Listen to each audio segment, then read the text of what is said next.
Welcome to Monday Morning Coffee with Inside the Firm. Each week, our hosts will be interviewing local, regional, and national business leaders to give you an inside peek into how they lead their business to success in the ever-competitive business climate. Here we go. Welcome to Monday Morning Coffee with Inside the Firm. Today I have a very special guest. Stacey Chazin is a dynamic leadership development coach and proud introvert who is rewriting the narrative on introversion. Having grappled with societal expectations that favored extraversion, Stacey underwent a remarkable transformation. Instead of conforming to societal pressure, she embraced her introverted qualities, turning them into powerful assets that allowed her to thrive both professionally and personally.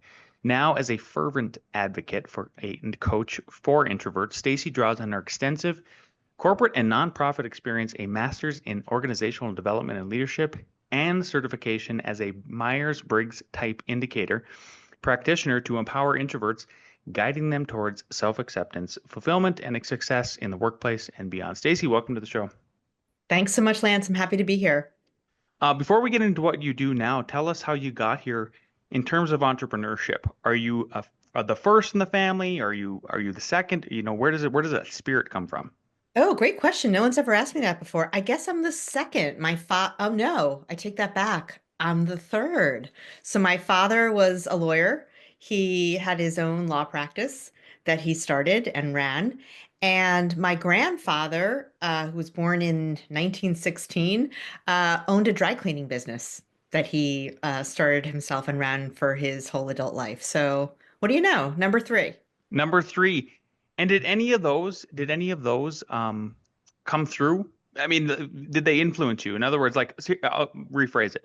Some people like me are entrepreneurs because our parents were the complete opposite. And so I'm wondering, some people, but many folks like you, or were inspired by former generations. I mean, did that sort of bleed into where you're at now?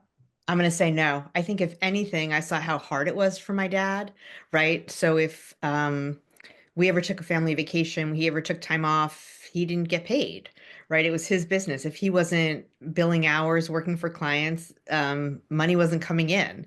So when I think about it, and I haven't thought about that before, that wasn't something that inspired me, that said, hey, running my own business, whatever it is, that looks like a whole lot of fun. And I really didn't enter the entrepreneurial space until about 2018, so 7 years ago. Okay, beautiful, beautiful. Well, let's move into what you do now with introverts, because when I read your bio, as you were trying to get on the show here, I was just so intrigued. I was like, this is phenomenal. And our audience, I think what you do will speak to a lot, because a lot of creatives and designers are introverts. Yeah. And I definitely, even as I extrovert all week, Monday through Friday. But as soon as even at 5 p.m. when it comes around, I'll go home, shut all the blinds, and I'm like, it's introversion time, because I know I need my balance. So what challenges do you think introverts are typically facing at work, and how can they overcome those? Maybe there's just like a 1, 2, 3 method you have or something, or just some ways they can start to break out of that box. And that's such an important question, because what most people don't realize, and this was just an aha moment for me when I was learning about this and working with introverted professionals, is that most workplaces are designed with extroverts in mind. And I say that when I referring both to physical spaces as well as to the structure of work days, and also to expectations, quite frankly. So if you think about most workplaces, a lot of workplaces, if you're going into an office, there are cubicles, not a whole lot of privacy. If you want to get your lunch, you want to go to the water cooler, you're running into people. There are expectations that you're meeting in person and collaborating with others, and it's really hard to carve out that time that introverts need to recharge. Right. So workplaces tend to drain us of our energy, which is something that we grapple with, can lead to a lot of burnout. And it's not a challenge that extroverts face. They tend to be fueled by that, by engaging with other people and hearing the noise, thinking out loud, so to speak. So that's one thing we're grappling with to begin. And the same is true if you work, not the same, but you're having similar challenges if you work remotely, right? Having to engage with people on Zoom, often back-to-back meetings without built-in breaks. No one's saying, "Oh, I see that you have 3 meetings in a row. Let's not schedule a fourth." That's not usually what's on people's minds. They're more focused on how can I get on your calendar so we can get work done. So that's one big one. Yeah. And another big one is expectations for collaboration. That the expectation and what's really valued and rewarded is, oh, this person really works well with others, and they're able Mm, to bring their expertise and their creativity and their energy to a table with other people and dive into work together. And people assume that that's the best way to work, but for introverts, it isn't necessarily the best. Hey, yeah. we're probably going to do our better. You're probably going to get better work out of us, and we're going to feel better about the work we're doing when we can balance that collaboration with time spent working alone. Yeah. I mean, I know mentioned earlier in in the podcast that we maybe this is for like workers, employees, but man, it sounds like employers can benefit from this knowledge as well, 100%. And just because, I Oh mean, yeah. yeah, you're nothing without your employees, especially if you're a service-based business for sure. Um, what about leaders? Like, have you found that any introverts are able to make great leaders? I think that's my fear of having introverts who do the work really well Yeah. becoming leaders. And for me, that's who should be doing the leaders is the leadership, especially the people who know how it actually all works. Steve Jobs had a very famous sort of rant about this, where they tried to bring in managers that had nothing to do with with software or anything Apple was doing, and they were awful leaders. And then their big epiphany was, no, the people who are doing, and maybe they are introverts too in that scenario too, like Yeah. software engineers. So could you speak on that? Like, how do you help the introverts be the great leaders? That's a great question because um, there's a distinction. People often are promoted because they're doing their technical jobs well, and Yeah. people assume that that means you're going to be a great manager or you're going to be a great leader. And I think many people have the potential in them to be great managers and great leaders, but they often need some support and training and guidance to be able to get there. For example, as an introvert. And this is the way I coach the people I work with. I have a coaching program. My business is called I Factor Leadership. So the I Factor is all the things that make you great and strong as an introvert.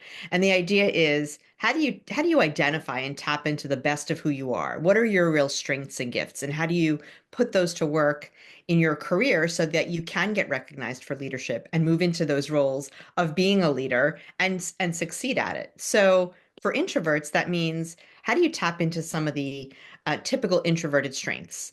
Um, what are those? So, one is introverts tend to be highly empathetic. We're very good at picking up on body language, reading between the lines, picking up on nuances. And what this means is we can pick up on that context both as it pertains to individuals, so the individuals we work with and we're trying to inspire, and it also pertains to understanding organizational context and industry context. So we're able to use those nuances to, one, connect with and support our employees better, and two, come up with strategies and visions and strategic plans that are going to align with the nuances of opportunities out in our professional space that others might miss. Hmm.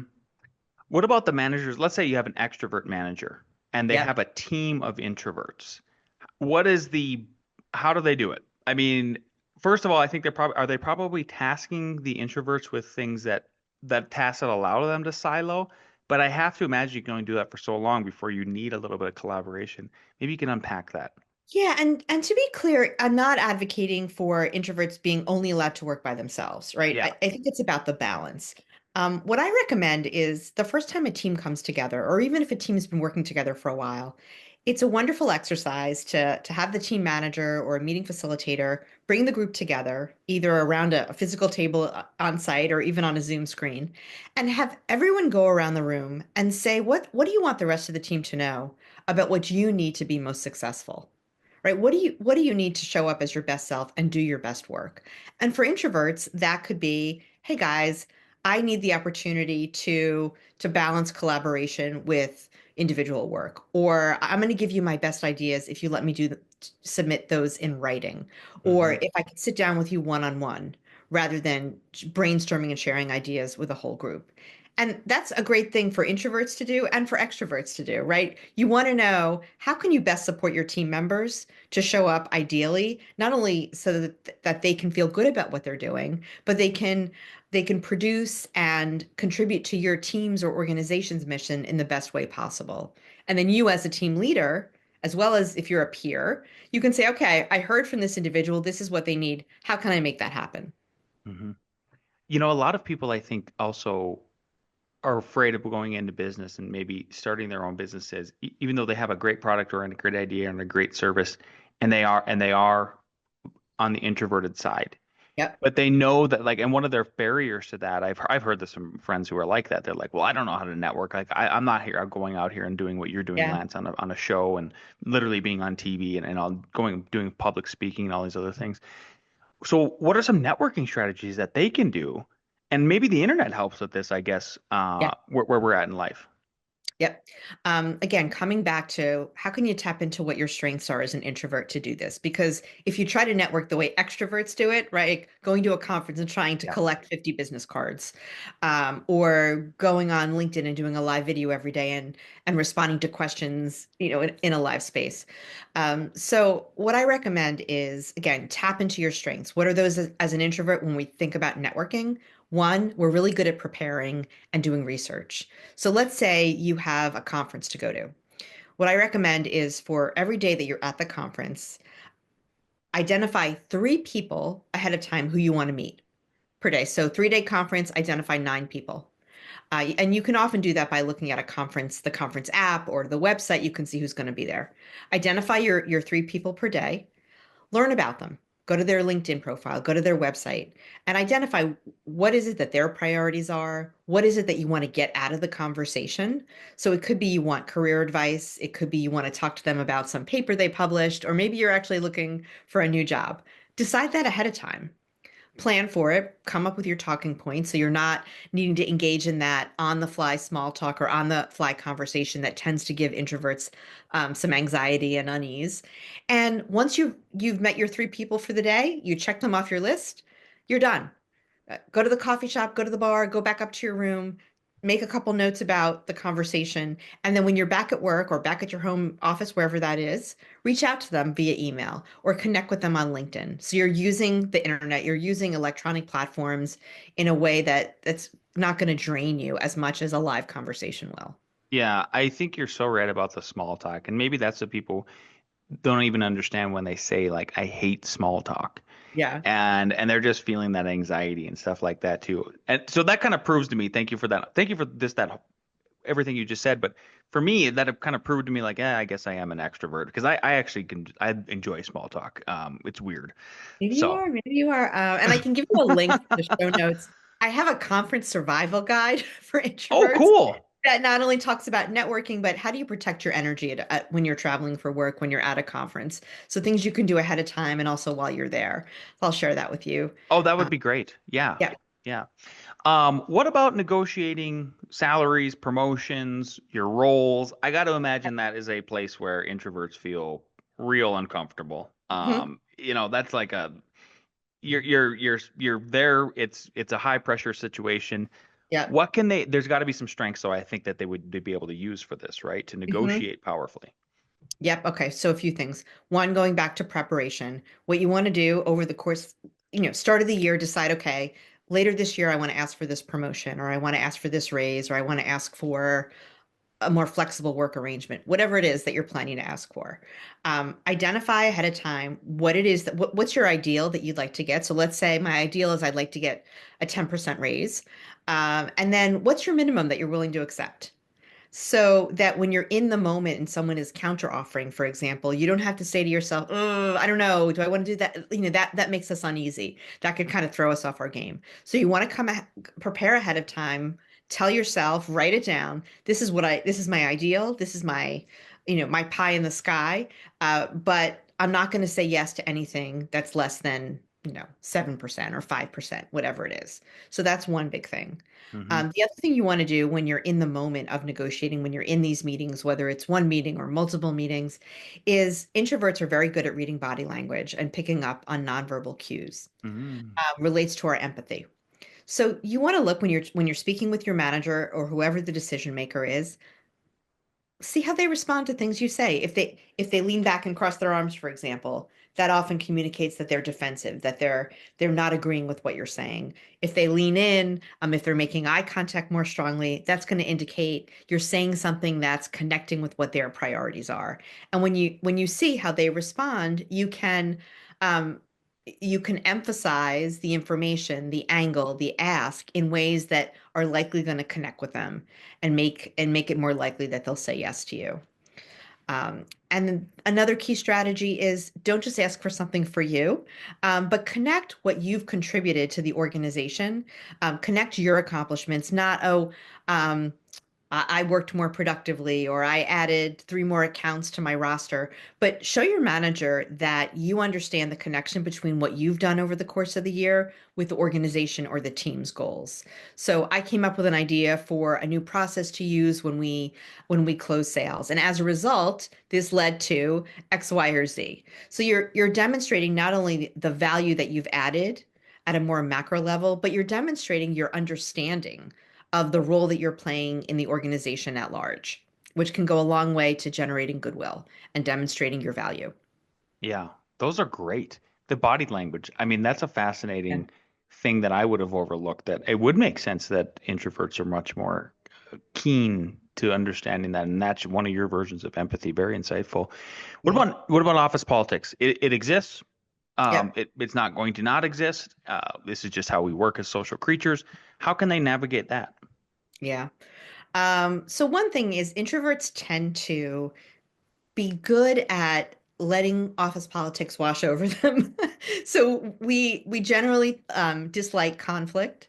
And so if there are office politics going on, if there's drama going on, it's often easier for us to step back and not try to get involved. We're less tempted to offer our 2 cents and insert ourselves into the story in one way or another. However, there are times when office politics can adversely affect you. And as an introvert, um, introverts are at somewhat of a disadvantage there when it comes to if you're talking about office politics and promotions, because the characteristics that people typically associate with powerful leadership are extroverted qualities. So people who come up with ideas right on the spot, people who are more social and gregarious and want to go out for lunch or happy hour, and they're engaging with people. These are qualities that are associated more with extroverts than introverts. But there are also qualities that typically our society, our workplaces associate with leadership. So for introverts, to overcome that piece of it is you need to be really purposeful in demonstrating the value that you're delivering. And that involves two big things. One is we have an opportunity, and I think there's a need to educate other people about the value of introversion and the traits and gifts we bring to the table.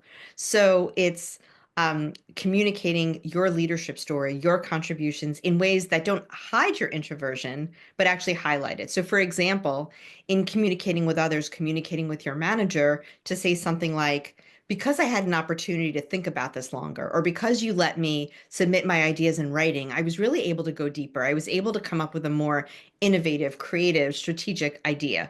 So you're reinforcing, you're shining a light on the value that your introversion brings to the table. And that tackles both things. It's one, educating people about the value of introversion, and then two is that it's showing the world, showing your manager, showing your colleagues that you have what it takes. You have leadership qualities and traits. You're using them to contribute positively. It's just in different ways than people typically expect. Yeah, amazing. This is the whole thing's fascinating to me. And I'm So, really glad that there's a voice out there now for this. I don't know if there is another one. I mean, that's sort of I'm going to tie it into the next question. So, how do introverts create a powerful personal brand? I mean, you have created a brand for yourself now, clearly with yeah. this. So two questions. One is how can they create that brand because you've obviously done it, and like, did you how did you take the leap to do this? This is extroverted behavior right here that you're doing.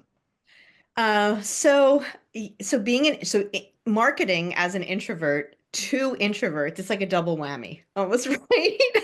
Because I'm trying to get people to want to get on the phone with me, Uh-huh. to have a Zoom call, to engage with me. And it's harder when those people are introverts, Hmm. right? And I had that aha moment, and it was such an obvious thing, but it took me it took me a little bit to get there. So for both me and for the people I'm trying to work with and support, it's coming up with channels and opportunities that are not um, they're not going to drain our respective energy, both for me and for them. So, for example, doing a LinkedIn Live or a Facebook Live where, I have to think on the spot, or I have to engage with, you never know how many people are going to show up. You never know how long it's going to last. It could be more higher energy than is comfortable for me as an introvert, depending on the time of day or depending on what else I have going on. And it's also probably a lot less likely that introverts are going to want to show up for something like that. So for me, it's creating small group opportunities, Mm. small coaching cohorts, opportunities to talk with me one-on-one in a discovery call, to do a little introvert career strategy session, to give them a taste of who I am before they commit to spending any money on my programs. It's for me, I'm a prolific writer. Writing is a typical introvert gift. It's one of the things I love to do and has always been a strength of mine. So I do publish a lot of blogs rather than doing a podcast, or Mm. rather than going live on social media. So what can you do, to go deeper with people and in ways that tap into your strengths or my strengths as an introvert? Is anybody else doing what you're doing, Stacey? There are a few other people out there who are coaching introverts, but everyone has a different focus. So I'm I'm really sure. curious about what people do. So a lot of the people I've connected with, and I've come across, are coaching introverts as life coaches, right? How can you improve your social life, your marriage, how you feel about yourself? Because being an introvert, it's often the way society values extroversion over introversion. It can your self-esteem could take a hit, and it's sometimes hard to know how to say, hey guys, this is who I am, these are my strengths, I'm not going to apologize for them, I'm not going to pretend to be extroverted, and to be your authentic, genuine self, which I know is kind of a trite phrase these days, but it's really true for introverts. Yeah. We really need to lean into that. And I think, as is true when we pretend to be something we're not, whether it's introverts pretending to be extroverts, or trying to show the world we have skills or preferences or behaviors that really aren't aligned with who we authentically are, we're not going to succeed. It's just Yeah. when we lean into our gifts and how we're wired, that's when we're going to be the we're going to be the happiest. We're going to do our best work, and uh, and we're going to be recognized for our leadership, for our greatness. I agree. Yeah, so many strengths that you've identified that maybe were overlooked by people. Stacey, we're running up on the half hour here. You have been such a great guest. I'm so glad So that you applied to be on and we got you on.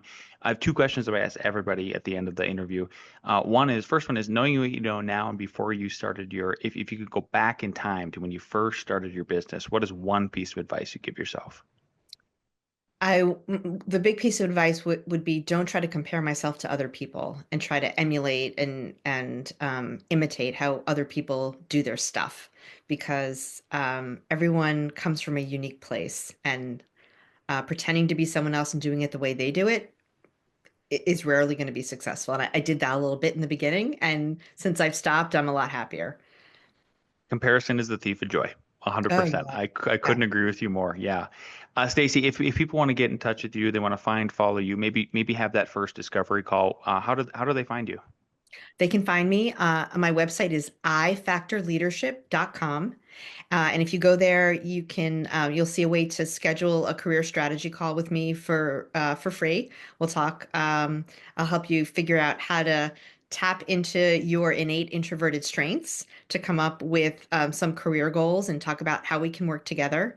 And then later in February, I'm going to be launching the next cohort of my hybrid learning program that's called the Introverts Leadership Formula, which is an on-demand course combined with some individual coaching that helps introverts to learn how to communicate more powerfully, prevent burnout so they can maximize their energy, and then get into the real nitty-gritty of, how do you ask for a promotion, a raise, how do you negotiate for yourself in ways that tap into your introverted strengths, and I think make it hard for other people to say no to you.